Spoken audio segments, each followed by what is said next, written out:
mukhang papagawa na naman tayo ng ating motor. Umuusok na siya. Ito.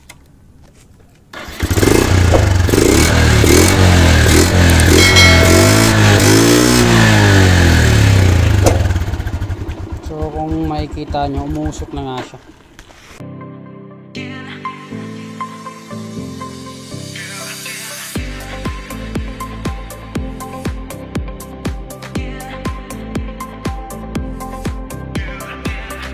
Sa ganitong scenario guys, sa mga gasolina kasi, share ko lang no, dapat ano lang siya, tuyo yung carbon niya. So no, tsaka hindi siya umuusok. Grabe oh. Ayan. So mukhang malala. Malala na yata, pero papagawa natin siya. Yung mga gasolina guys, kahit mapasasakyan man o kaya sa motor, hindi yan basta-basta umuusok.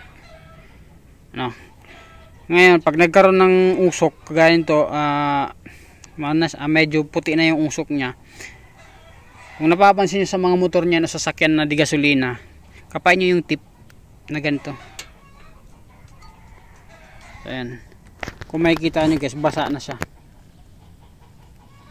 Dapat yan ano lang siya, parang uling, yung carbon lang siya. Tuyo. Ayan, basa na talaga siya. So, indikasyon na may posibleng may langis na halo, piston ring o kaya yung valve seal ng ating motor. Hopefully na wag sana kumamot sa block pa to para hindi masyadong masakit. So yun lang guys, no, dapat marunong kayong makiramdam sa inyong motor. Kagaya nito, nung una ko pa siya na papansin na umuusok, kaya lang hindi ko nga pangalang siya mapagawa kasi inuna nga natin ipagawa yung ating sasakyan, tapos saka naman sumunod to. So yun lang guys, dapat mapag-obserba kayo sa inyong motor man yan o sasakyan. At nandito na nga tayo guys, no?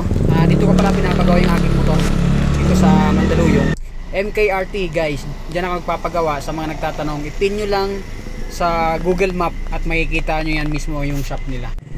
So yan na nga guys, no? Umpisahan ng baklasin yung ating head. Ayan, kung makikita nyo, bukas na.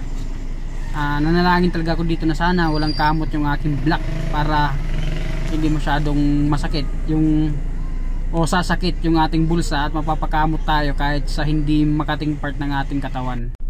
At nung nabaklas na nga guys yung ating head, laking gulat ko sa nakita ko dito, itong part na to.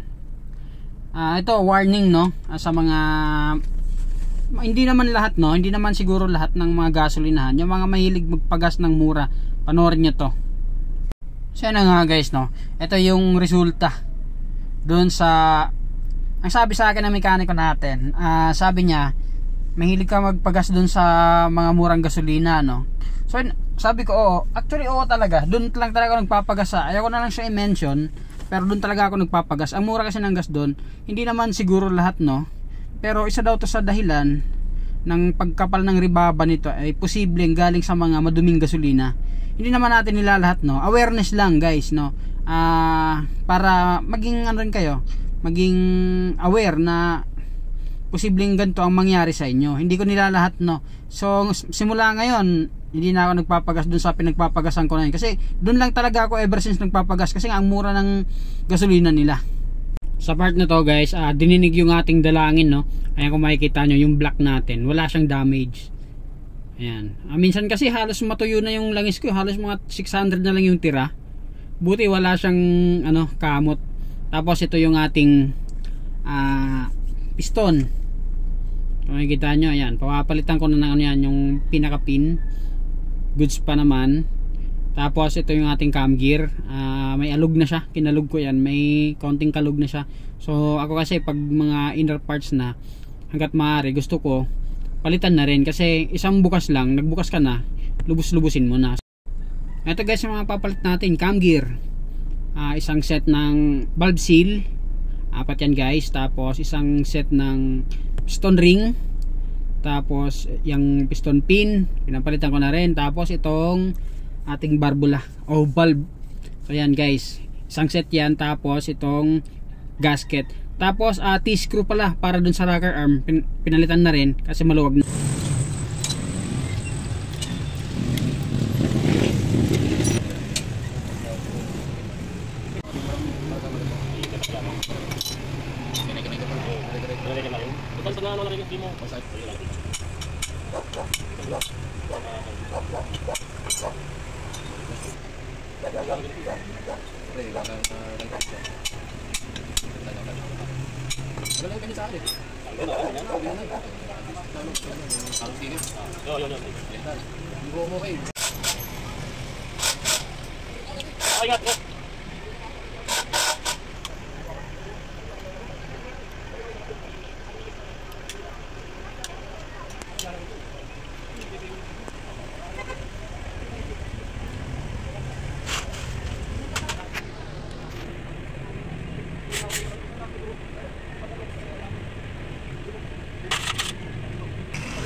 So yan nga guys, no, nakauwi na tayo at eto, nakabit na natin yung ating pipe. Ipalit na rin ako ng pipe kasi may singaw yung ating pipe. So ngayon ito, wala na siyang usok, nakaparefresh natin sa kanina.